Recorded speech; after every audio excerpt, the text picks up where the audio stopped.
Hi, welcome everyone who is in the waiting room. Thank you for being so prompt. We're going to give our other friends who are maybe running a little bit late a second to join, but just want to thank you guys all for joining this webinar. If you are here, then you probably know where to find Bandwango and RootRez, but just in case you don't, you can always go to bandwango.com to find recordings of our past webinars, and this webinar will be featured on our site in the resources section after.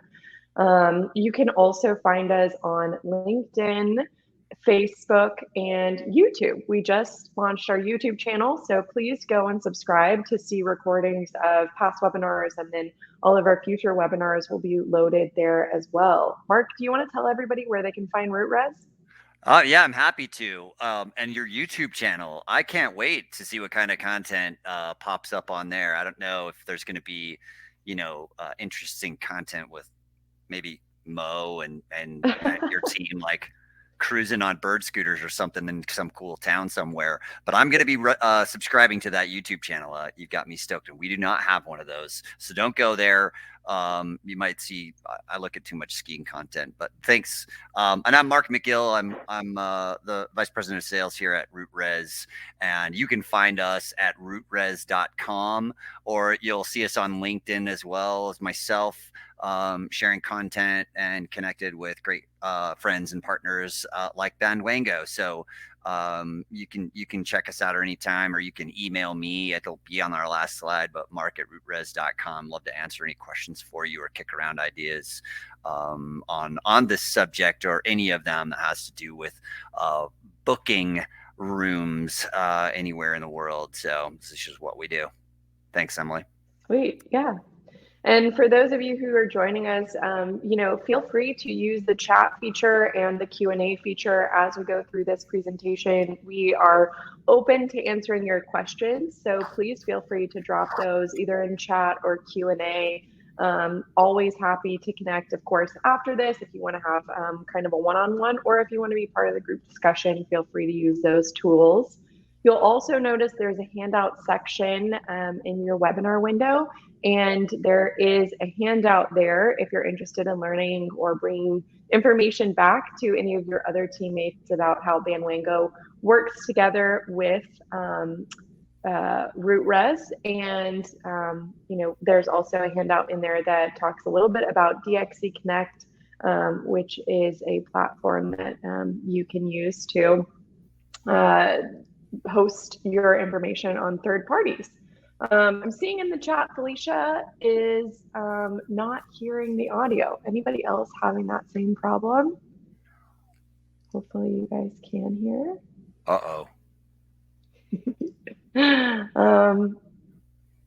Yeah, Felicia, if you're still having that problem, you may want to log out and then log back in. So sorry. I'm not sure why that would be happening. It seems like you might be the only one experiencing that. Okay.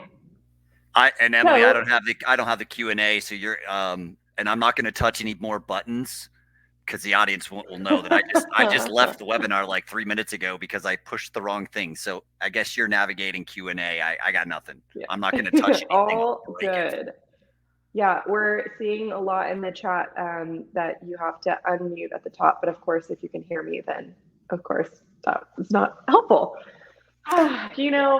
It's one of those things, modern day and age, what are you going to do? But hopefully everybody can hear, and if not, you're in the chat and you're receiving the help that you need.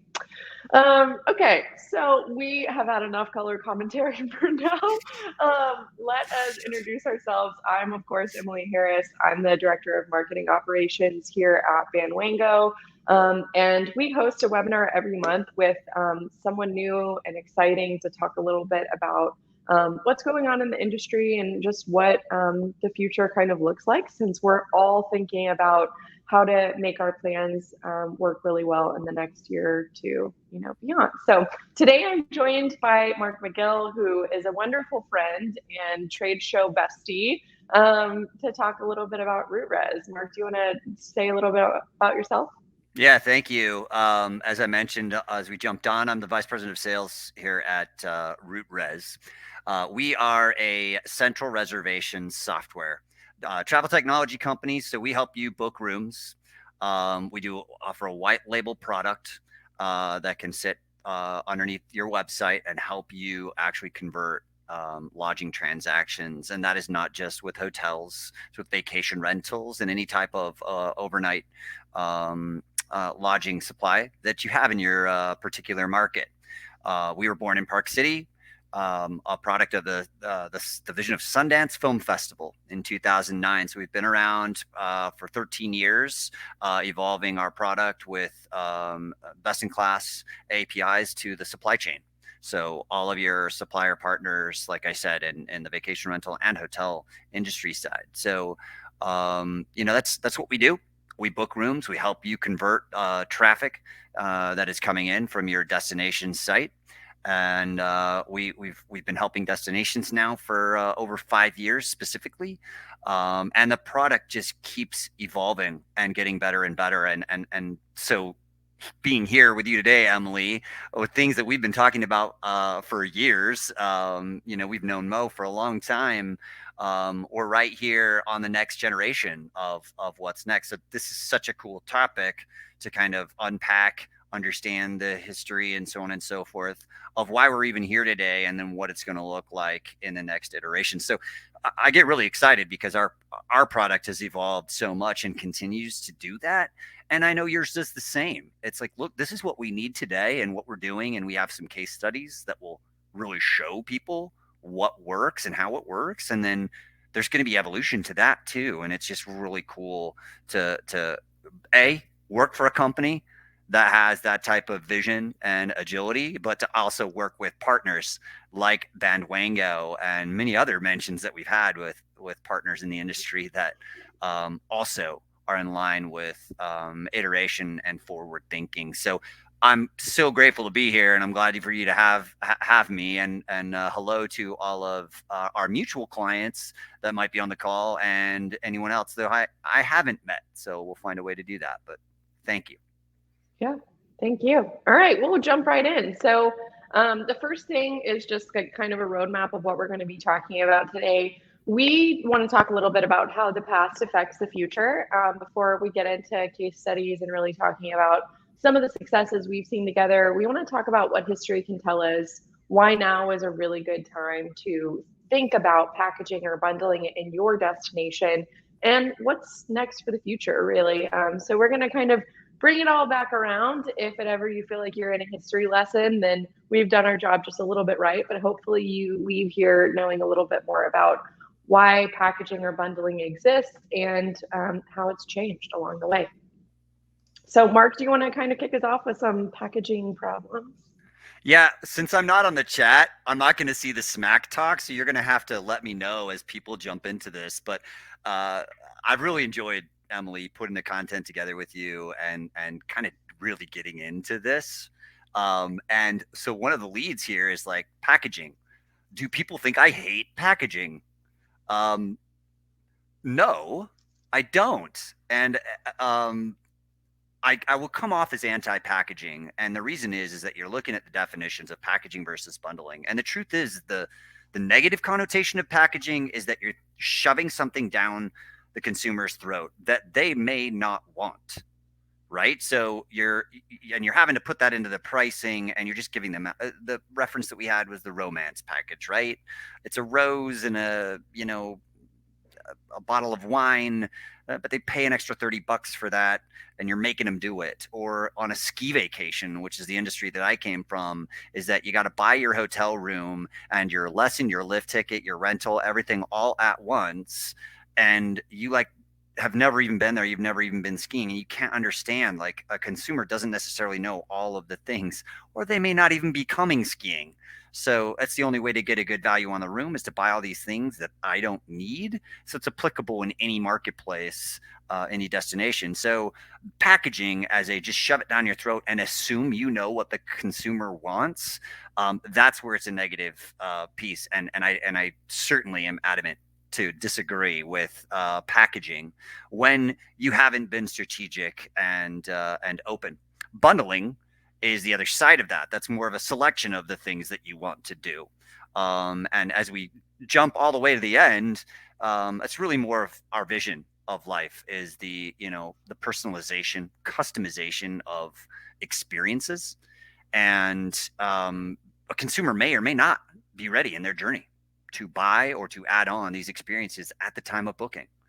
They may focus on their flights by themselves and then go select where they want to stay. Or they may do the reverse. They may just look at where they want to stay and then they're going to consider their flights. But within all of that, there's an orbit of they may already know exactly what they want to do when they're coming, trade show or a concert or whatever it is, it's limitless. But the one thing we all know is that the consumer journey it's customized, it's personalized now. The tools exist that people can select what they want to do and when they want to purchase it. So the whole idea is that we need to be agile, as I said, right? You need to be ready to present these options. You need to be able to show them and allow them to explore the opportunities that are existing in your destination, do all of the things to inspire that, and then provide an option for them to take it. But be satisfied that they may not take it when you want them to take it. So be ready to go after them again, which there's a lot to unpack with that, but owning your own first party data and being able to remarket to folks, the bottom line is that you need to be flexible. And that's what we're going to get as we walk through this history lesson. But why has the hotel packaging not worked? I mean, as I've mentioned, right, it could be positioning of your marketing and what the value is, and have you really been able to illustrate that value of the romance package, and are you getting it to the right audience, right? And I know social media can help with that. You can buy audiences and you can get much closer now, but again, are you making assumptions as to what the consumer actually wants and when they're going to buy it?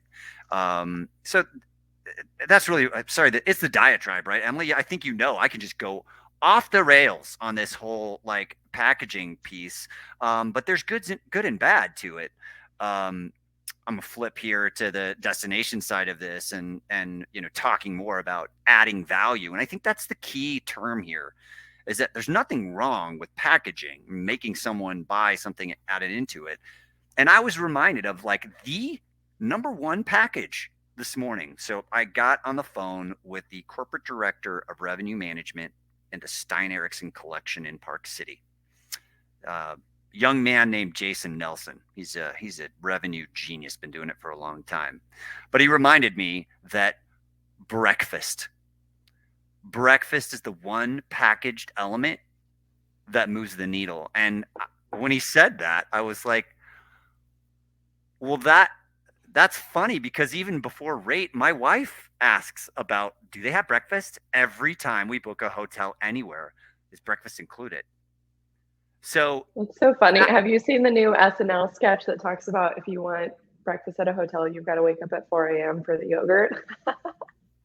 No, I have to see that. I am gonna have to. Okay, thank you. Now I have a must watch on YouTube after this. But it's so weird because my mind hadn't even thought of that. But it is. I asked him, what's the one, value add or package that you've seen work and move the needle? And that's what he said. And I was like, well, of course. I mean, it's just an affirmation that packaging can be done right and it can be done relevant, and it's understanding the audience that wants that. And when I say wants that, could be breakfast, but it could be anything.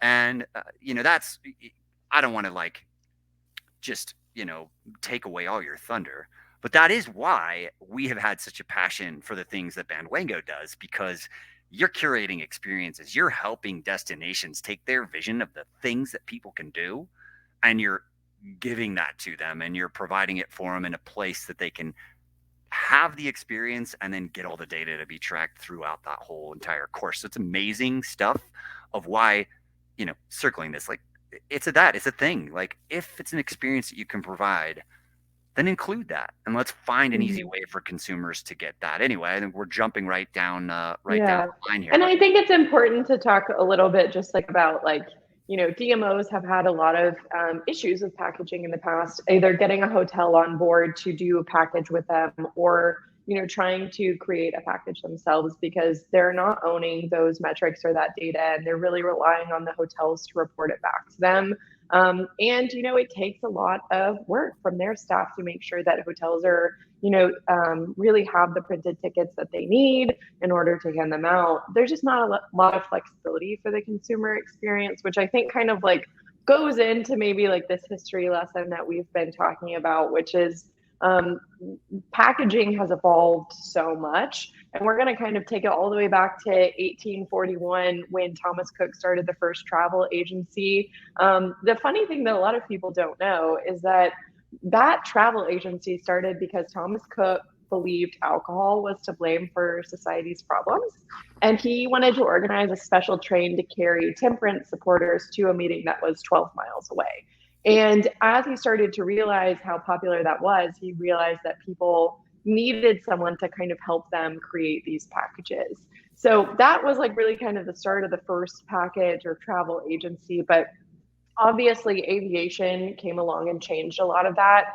And that happened right around the time that like rental cars started to be a thing too. So you'll see here in our timeline that Joe Saunders started this automobile for hire company, which eventually was purchased and became Hertz Drive Yourself system, which was sold to General Motors. So that kind of evolution of technology has been pushing the packaging system since before even the internet existed, which I think is really kind of funny. But it also becomes the root of the problem, right?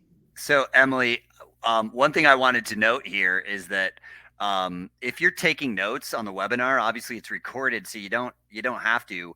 But if you need these notes for Trivial Pursuit, I learned lessons here through this history point, because this is a fascinating look back, and obviously the why is to understand how we even got here. But I was fascinated. I did not know that. I was like, you're kidding me. The commercial aviation industry and the car rental industry theoretically started at the exact same time. And it makes sense. There's some logic there, but I would not have ever guessed that. I wouldn't have got that piece of pie on my Trivial Pursuit game. So anyway, thank you for a lot of these. Hey, I'm here to teach. I am. Yeah. I'm just making sure the audience at home takes their notes so that they can win in the contest.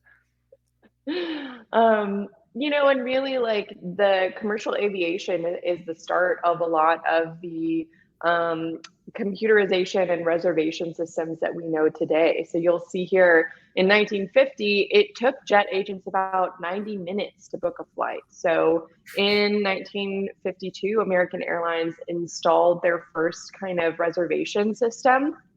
And then ReservEC, which stood for Reservations Electronically Controlled, was launched by TransCanada Airlines. And then right after that, Sabre launched in the US market.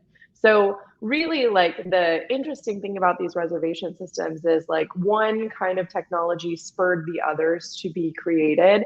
And there were kind of governmental problems within that, because the US government was realizing that these reservation systems, when they were put in front of consumers, were showing different price points and more advantageous price points for certain airlines than others. And so that's, obviously kind of a problem that's trickled into hotels nowadays. And that's why, the low price guarantee is such an, big conversation point for OTAs, but also when we're talking about packaging, price point is huge, Mark. And I know that we've talked about adding value and how, some of those hotel packages that live on the site, it's not really like the lowest price that a consumer could enjoy. No, and the really interesting part of this, as we glance through this history, Emily, is where the technology continues to evolve, and it is fascinating to think back all the way to the 50s. And when we talk about Sabre, which is one of the many APIs that we have, and to think that they've been around that long, and then you're processing that in your mind, you're like, well, what was electronic in the 1950s? Because there was no internet and things like this. But where it's come to now, when we start talking about these experiences and components, those are being yielded the same way that the flights were. So the invention of yield revenue management was the airline industry and tourism, right? Back in the 80s. Right. And that's where this was all born. And now not only have the hotels been catching up over the last 20 years, but now it's a matter of all of those components doing the exact same thing. And Jason and I had a joke this morning on our call, which is that is why Vail Resorts installed TVs for their menus in all the restaurants at every ski area. The price of the hot dog changes every other hour. So, I mean, Yeah. if you think that your hotels and your airfares change, just don't blink, and something that's going to change on you. And that's, it's one of those things, like to watch this technology and to know that big data has been manipulating on what you buy for this long. Well, I guess no one's surprised now, because now we all know it. At least it's obvious. Right. We all opt in. Don't we allow that? Yeah. Anyway, keep going. Sorry. Yeah. Well, and I think, it is interesting just to like see how these things have changed over time a little bit. In Viator, which we're going to talk about a little bit later, they were really the first to like launch with a focus on providing tours and excursions. And then right after them on the heels, come all these OTAs who are looking to improve their product and see this opening in the market. And then City Pass, which we know and love as kind of like the top attraction ticket provider. And right after that, here come recommendations and Airbnb. And, things kind of continue to progress in this like bundling packaging sphere where in the very beginning, it was a lot about airlines and hotels, but now, in the mid to late 1990s and 2000s, you're really seeing that other people are thinking about all the different ways that travel happens, inclusive of the bundle. So, there's a lot of history here that you may not know, like Booking buying Fair Harbor, which is a ticketing system, or TripAdvisor buying Viator. But there's so much that kind of goes into today the ticketing market and packaging market that we know well. And the OTA kind of lording over all of this ownership of that space.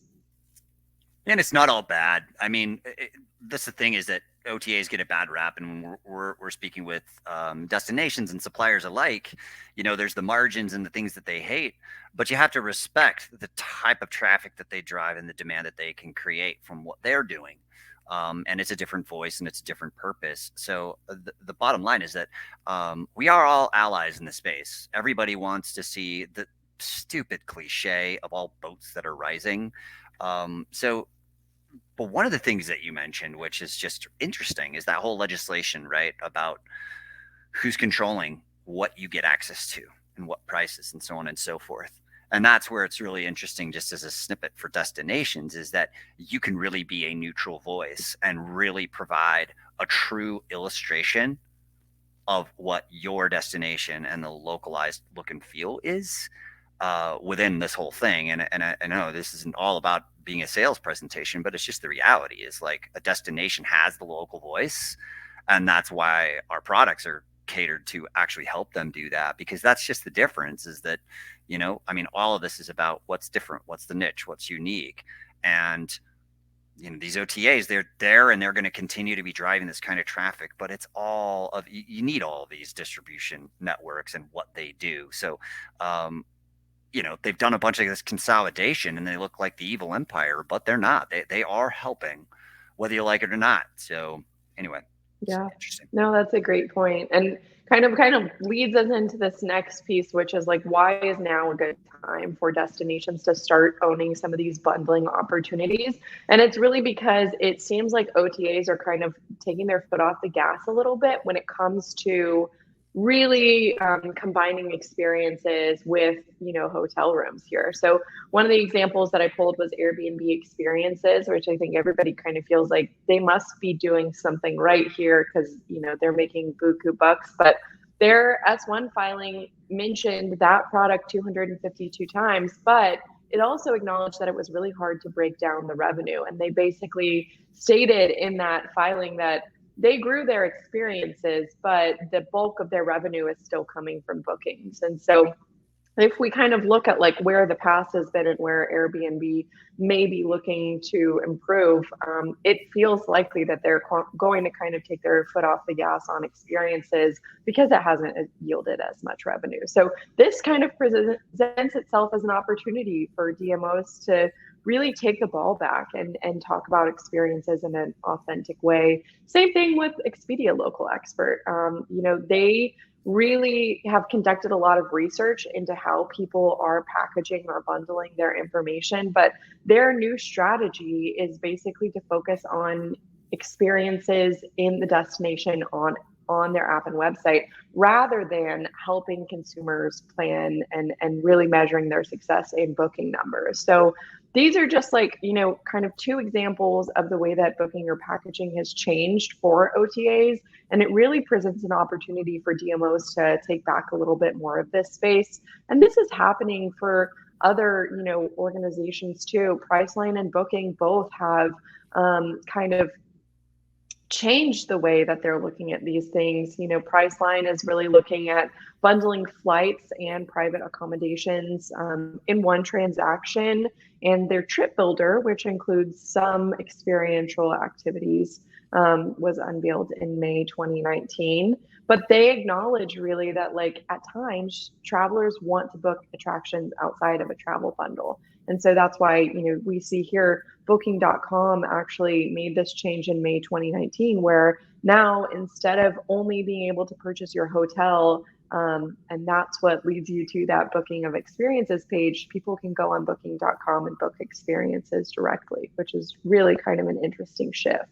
When we were putting this all together, Emily, we were kind of talking about this whole evolution and looking high level about the timeline. Everyone kind of looks like these big jumps, like Thomas Cook in the 1800s, and the 1920s was something, and then 1950.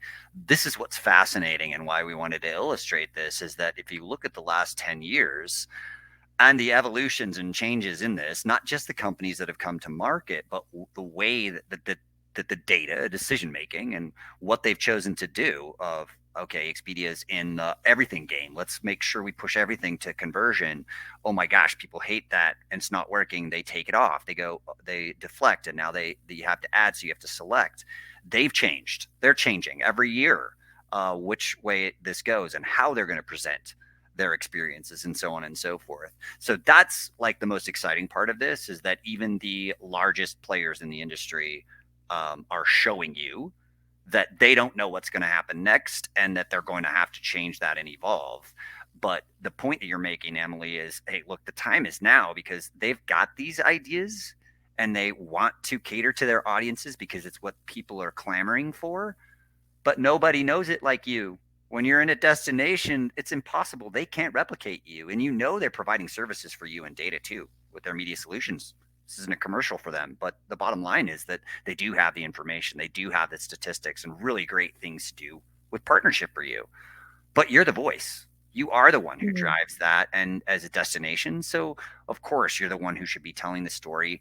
And the key piece is, where is the conversion happening? So it's not just are we offering these things? It's, where are they pushing you to convert that and buy that? Because that is where it's really the key element, right? Because they're not pushing that at the first point of transaction because they don't want to lose the hotel booking. They're desperate to keep it. That's their business.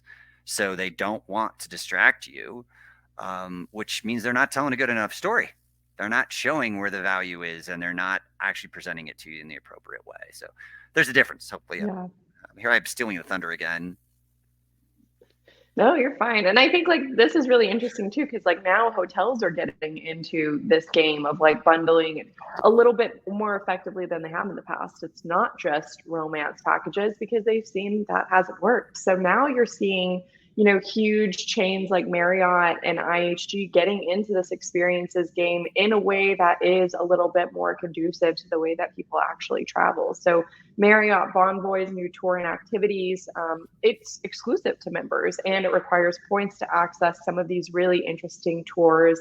And it's just like a way that they can keep people loyal to the Marriott brand and also find a better way to package because it hasn't worked well for them doing romance packages or parking packages in the past. Same thing with IHG, their trip extras kind of offsets their packaging, which now they work with Viator to bundle room nights, car rentals, restaurant reservations, and tours. We're going to take a look at what that looks like later in this deck. But I just think it's really interesting that like now hotels are starting to kind of take a little bit more claim on this space, but in a way that still leaves a lot of room for DMOs to like make a splash, which I think this is the perfect time to turn it over to you, Mark, to just talk a little bit more about how RootRez kind of solves this problem for those people who maybe are tuning in and don't know that much about your platform. Yeah, and it was a good suggestion from Emily, actually, just to give you a quick view of the RootRez, front end, like what we provide for you as a destination. The example that we popped up here is Visit Houston. And as I mentioned earlier in the webinar, we are a central reservations platform. So we accumulate all of your lodging providers. It could be a curated list. You can select those. We can randomize the search and so on and so forth. So I'm explaining those features for you so that you can understand kind of what you're looking at here. So this is a search results page, and basically you've given me dates of when you want to travel, and we're going to call our friends through those APIs and in an instant serve you back live rates and availability of what hotels actually cost for the time that you're looking to book and who's got rooms available. And in this instance, you can see there's like a lift credit added on.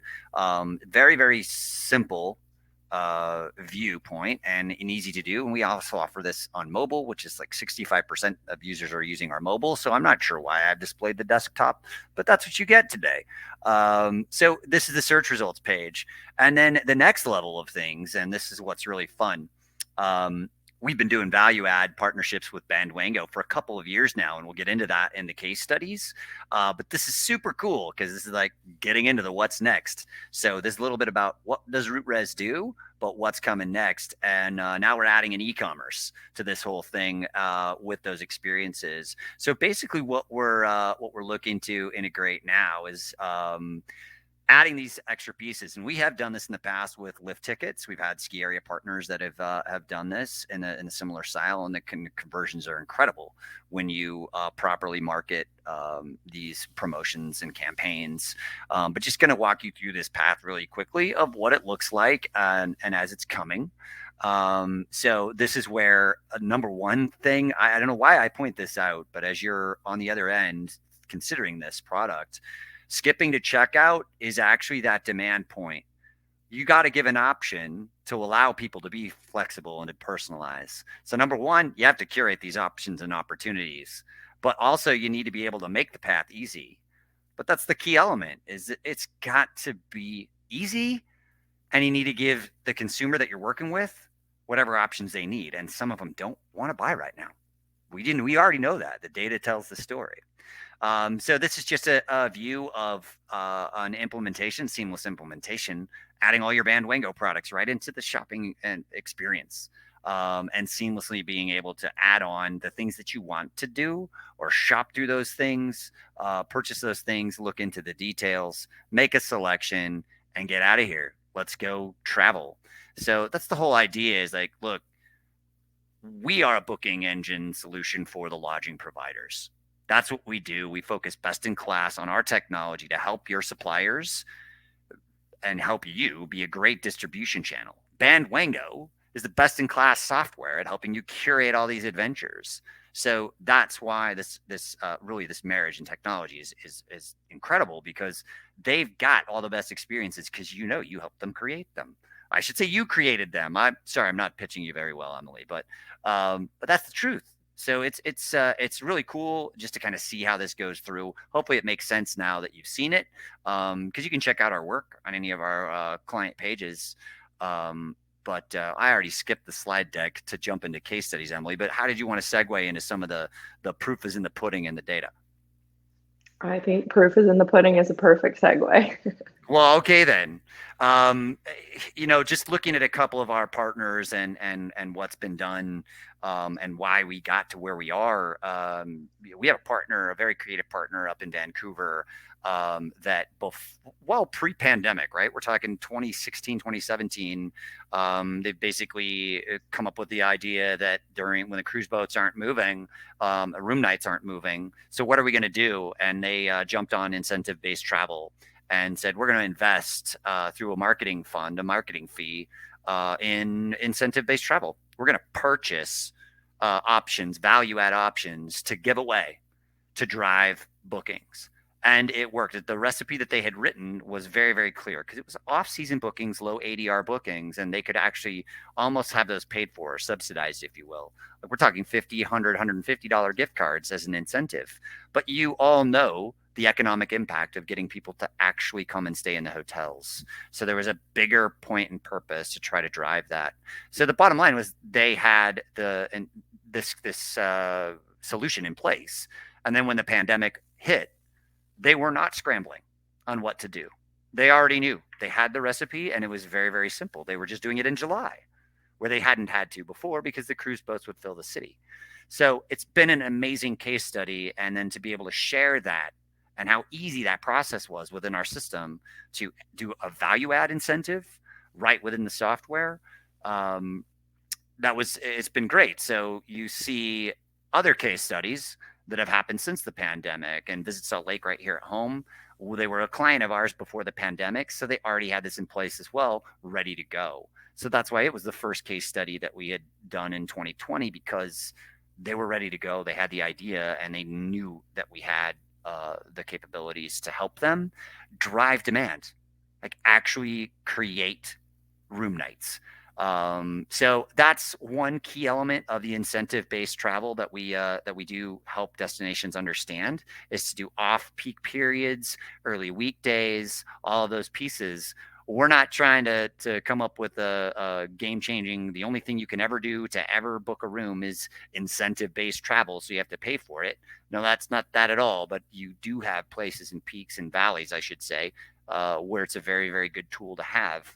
But then it also circles back around to what I just showed you, is like also offer experiences, and you can have those included, or you can have those as add-on bundles. And segueing to our most recent one, Emily, and I'd love to have you chime in on this too, because this is where we partnered together on a pandemic or recovery campaign up in Ottawa. And this was really, again, because the destinations are getting really creative on who needs to be supported in these campaigns. And Ottawa wanted to focus on their local attractions, their local businesses, everything really hyper focused, not just the hotels, because obviously you needed the room night. And they came up with all sorts of cool campaigns with their concerts and rooms and all sorts of neat things. But this one in particular, working with all the local businesses, it delivered. We were driving room nights and doing exactly what they needed us to do. So maybe you can tell the folks at home here about what Bandwango stepped in to help them create to make this whole thing happen, because it was magic. Yeah, this was a really, really cool case study, and it's actually on our website now if you want to like read more in detail about what Ottawa did. But the idea was basically that they were going to provide, via some funds that they had from a grant, the ability for everyone to enjoy discounts at some of their top attractions. And it became an incentivizer for people to actually get out and enjoy stuff while they were in destination. And it kind of goes back to the beginning, what we were talking about of adding value.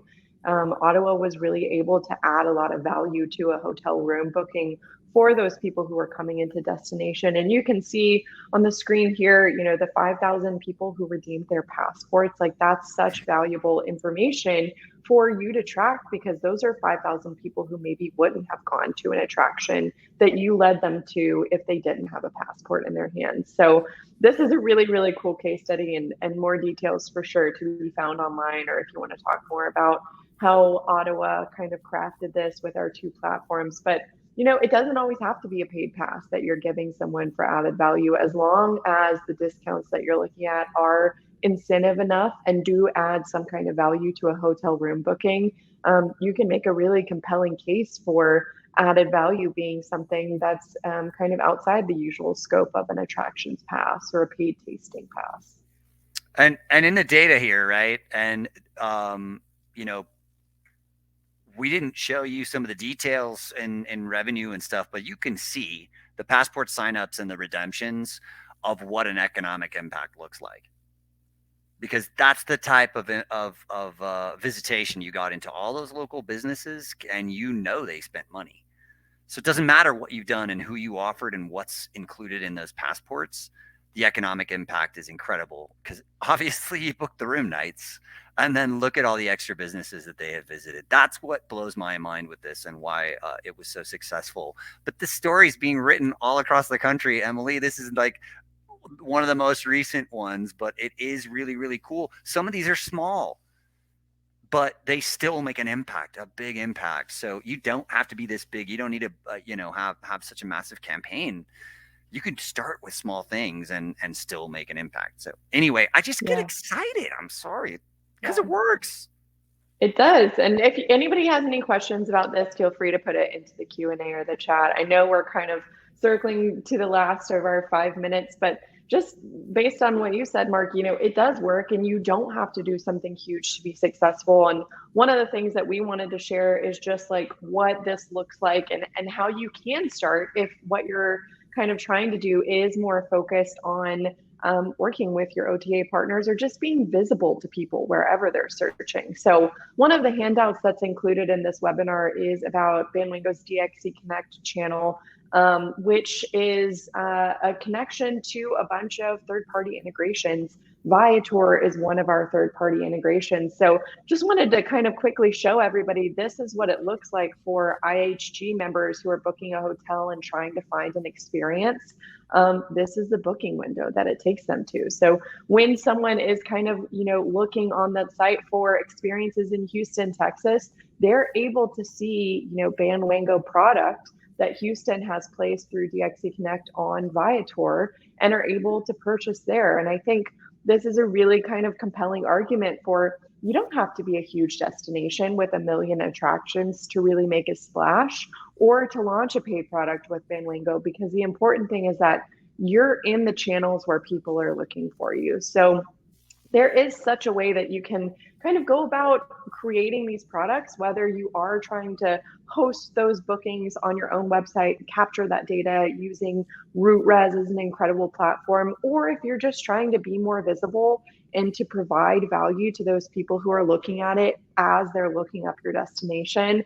There are so many different ways that you can use both of our products to kind of fit within those packaging models. So it comes down to, what is a KPI for you? What does success look like for you? Do you want to own the metrics and be able to report on those room nights that you drove?